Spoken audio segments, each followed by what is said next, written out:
What's going on, guys? It's Nick here, back with another video. Today we're taking a look at my rankings, talking about the players at each position that I have been moving up the most. At running back, we've got Derrick Henry. I talked about him in a very recent video, so we'll make this sort of brief, but he's up to my running back 7 right now, end of the second round in half PPR. That is somehow still nearly a round ahead of ADP. People commented in that video saying that he can't be that high because Lamar vultures touchdowns, and also he won't regain value just joining a new team. But Lamar only averages 3 rushing touchdowns a season over the last 3 years. Josh Allen, Jalen Hurts had 15 last year, so they're not even in the same stratosphere of stealing touchdowns. Also, Henry was good last year. Like, what do you mean regain value? His offensive line was bad, but if you look at the advanced metrics, looking at like how good people are after contact, he was still great. There was no dip in the production for Derrick Henry. It was just that he's hit so close to the line of scrimmage because the offensive line is bad. But he's had double-digit touchdowns in 6 straight years, including a year we only played 8 games, including last year. The Titans only had less than 18 points per game. You got improved game scripts for the most game script dependent running back in NFL history. You've got an improved offensive line, improved scheme, higher run rate, higher red zone run rate in particular. It's the dream landing spot for one of the best running backs in NFL history, and you can get them in the mid to late, sometimes third round. It's a slam dunk. I truly believe, like, I will flag plant this one.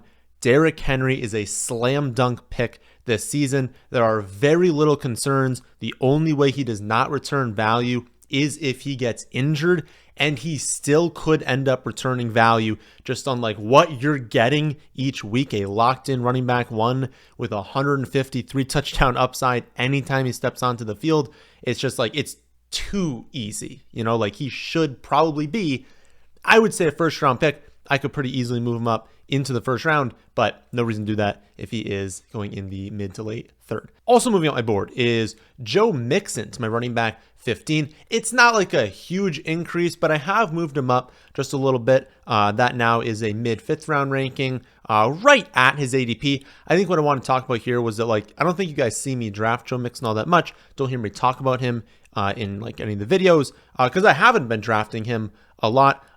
But, you know, the more you think about Joe Mixon this season, he's got a locked-in role.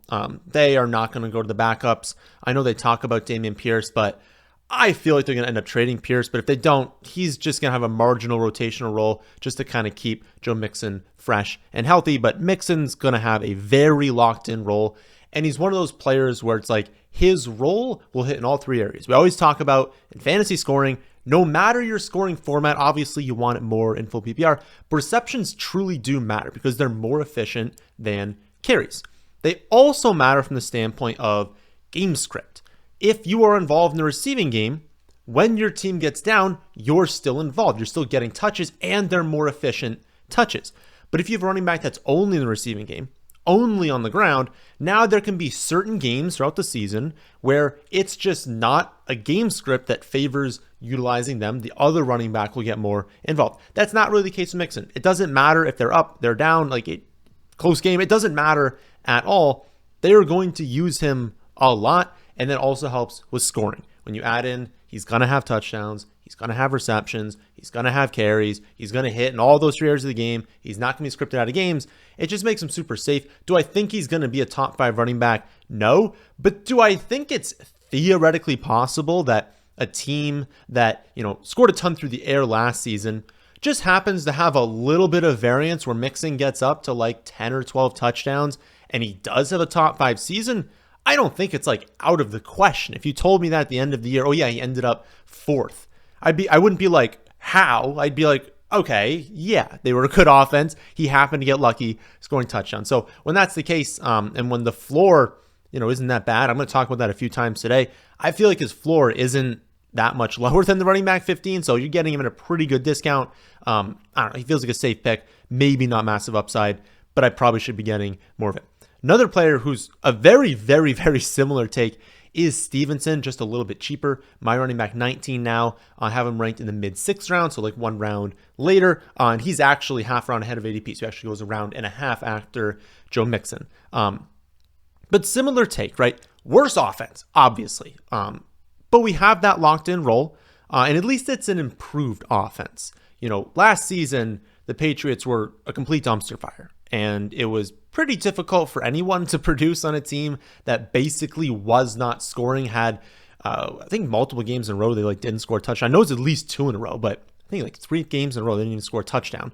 Kind of hard to produce in fantasy under those numbers. Then suffers the injury. They hold him out the rest of the season. They're like, we're not bringing you back. We're trying to lose games. But the only competition he has is Antonio Gibson. And what I keep kind of going back to is we're projecting Gibson to have a role, and I think he's going to have a role. But there's also a chance that Gibson's not that good. He was kind of a fantasy darling at a time. He was someone that came into the league, was, a very explosive player, which we hadn't even seen really in the NFL, but he came in as someone who was hitting all these huge runs.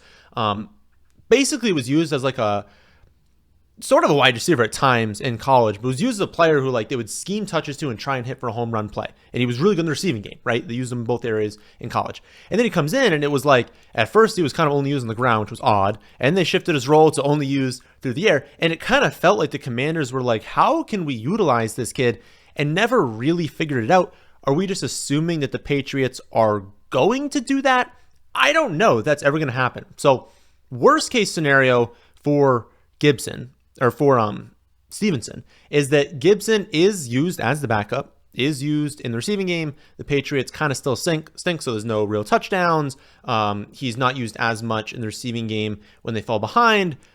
But I kind of go back to what he's done, right? He was running back 11 in 2022 when they were just a league average offense in points per game.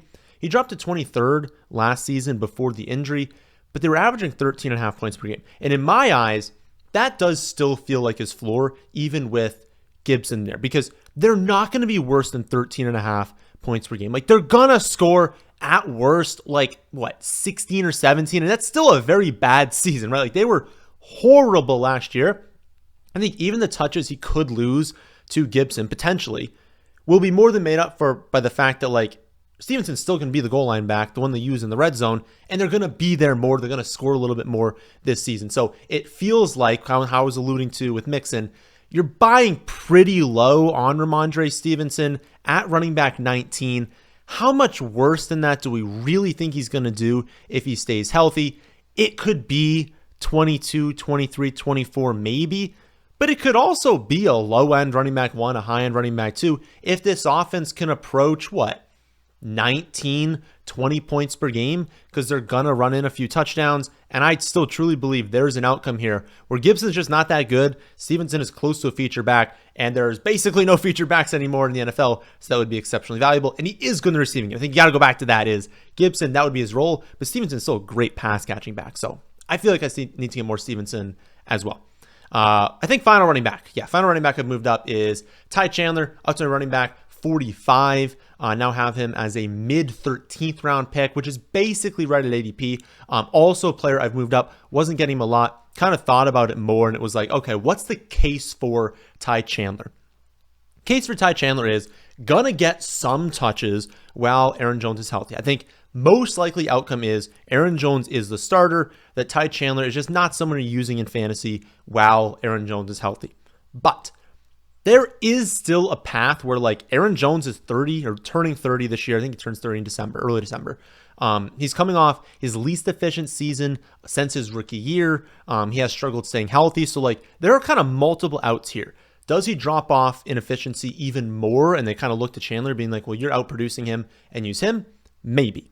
Does he get injured? Right? He could pretty easily suffer an injury. Ty Chandler takes over. Both of those scenarios, we have Ty Chandler starting. And that makes him, or starting in fantasy, it makes him one of the premier handcuffs. And that's something I talk about a lot is people ask me about drafting handcuffs.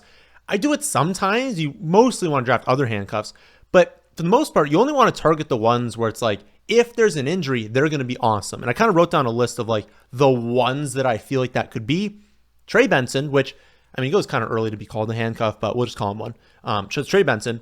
Blake Corum would be great on the Rams if there was a Kyren Williams injury. Charbonnet would be great if Ken Walker got hurt. Jerome Ford, wow, there's no Nick Chubb. He's a great handcuff. Marshawn Lloyd, I think that would be a question mark next to it because we don't 100% know, but he'd probably be pretty good in fantasy. I think Ty Chandler.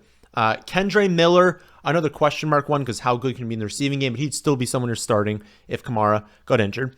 Jalen Wright definitely would have upside. Algier, obviously significant upside if Bijan got injured. Maybe Antonio Gibson, maybe Braylon Allen, but then that's kind of it. So those are the running backs you're looking at in the later rounds being like, well, there's clear ceiling with an injury or just overtaking. Maybe they make a huge jump this season in talent and just outproduce the starter. A few of them kind of can't do that, but that's kind of something that Ty Chandler could do.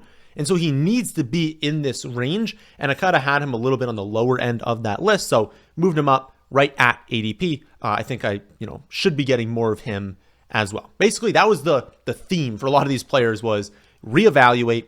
I have them too low. I got to move them up. I need to take them more aggressively. At tight end, many of you know, I moved Mark Andrews up to my tight end 3 ahead of Dalton Kincaid and Trey McBride.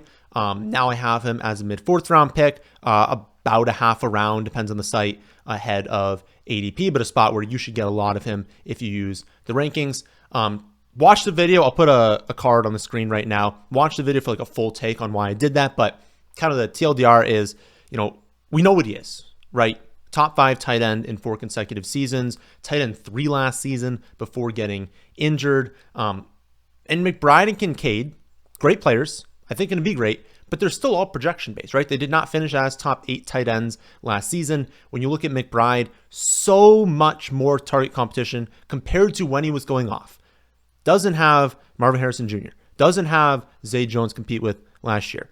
Michael Wilson was a rookie. Trey Benson wasn't on the team. Hollywood was hurt for a good chunk of that. So for a lot of the season, his target competition was Wilson as a rookie, Rondale Moore, who never commands targets, Greg Dortch, who they refused to use, and Zach Pascal. Like, of course, every play is going to you, and that's your competition. Marvin Harrison Jr. is going to command more targets than all 4 of those combined. Plus they add in Zay. And Michael Wilson has apparently taken a nice step forward this season. So the targets are going way down, like objectively going to drop from his peak last year. And again, I know he was good at the end of the year, but it's like still kind of like a guessing game there, but it's not a guessing game with Mark Andrews. You know how good he is. You know he's a top 5 tight end, probably top 3 tight end when healthy. So again, full breakdown I put on the screen a few seconds ago. Watch that if you want a full breakdown on why I moved him over those 2. Then 2 late round tight ends moved up. Tight end 21, tight end 23, Noah Fant and Jonnu Smith.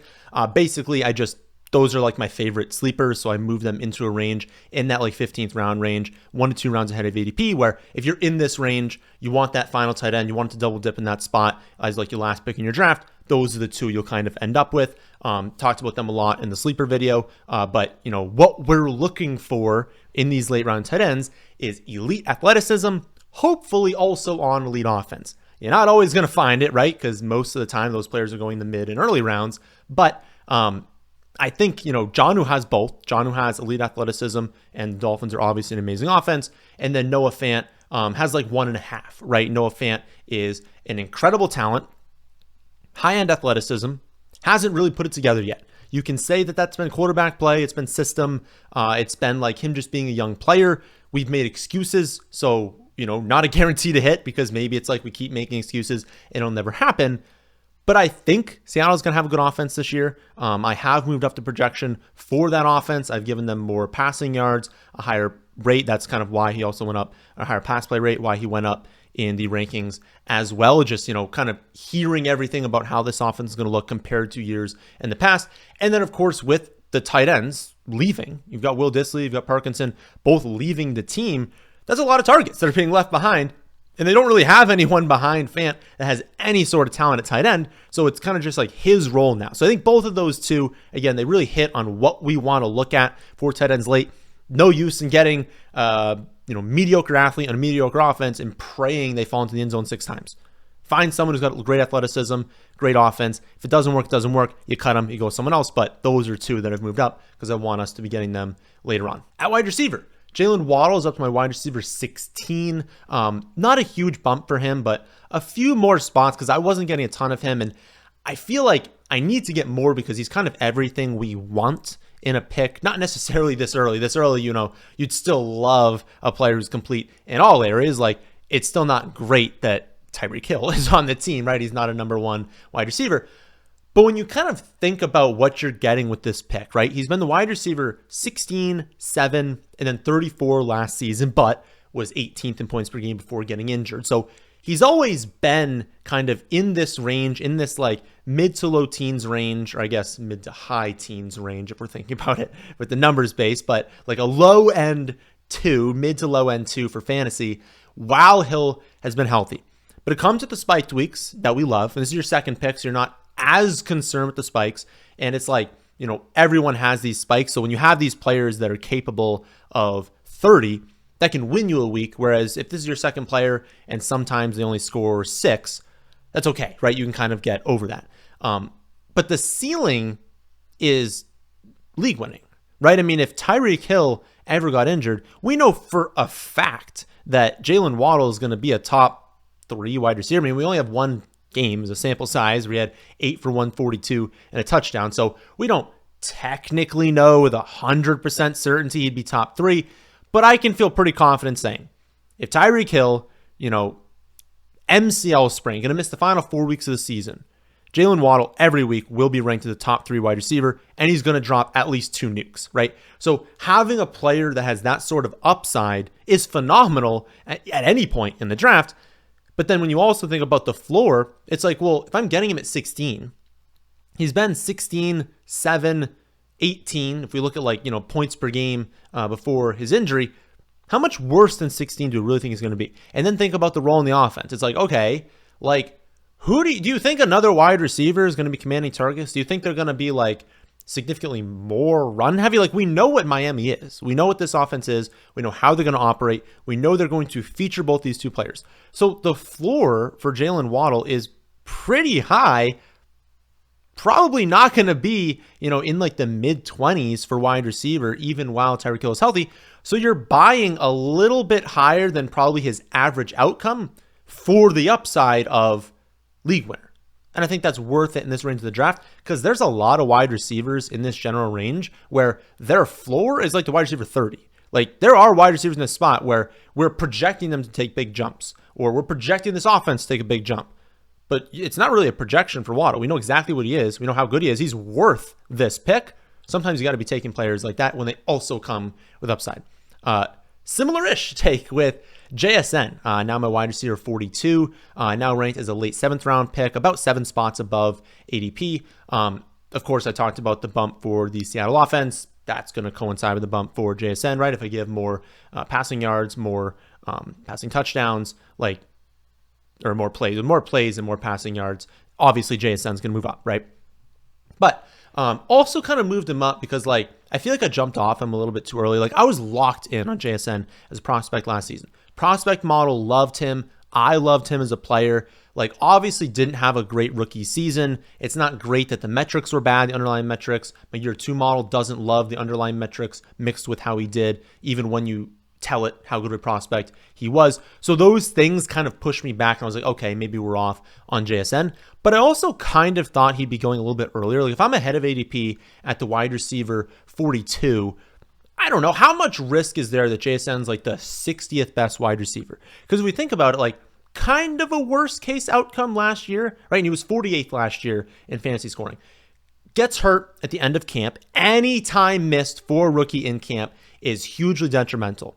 But he misses a little bit of time in camp, starts the season a little bit slow, and we get full health from both Metcalf and Lockett. So had we known that going into the year, we'd have been okay, not great, probably not an amazing ceiling.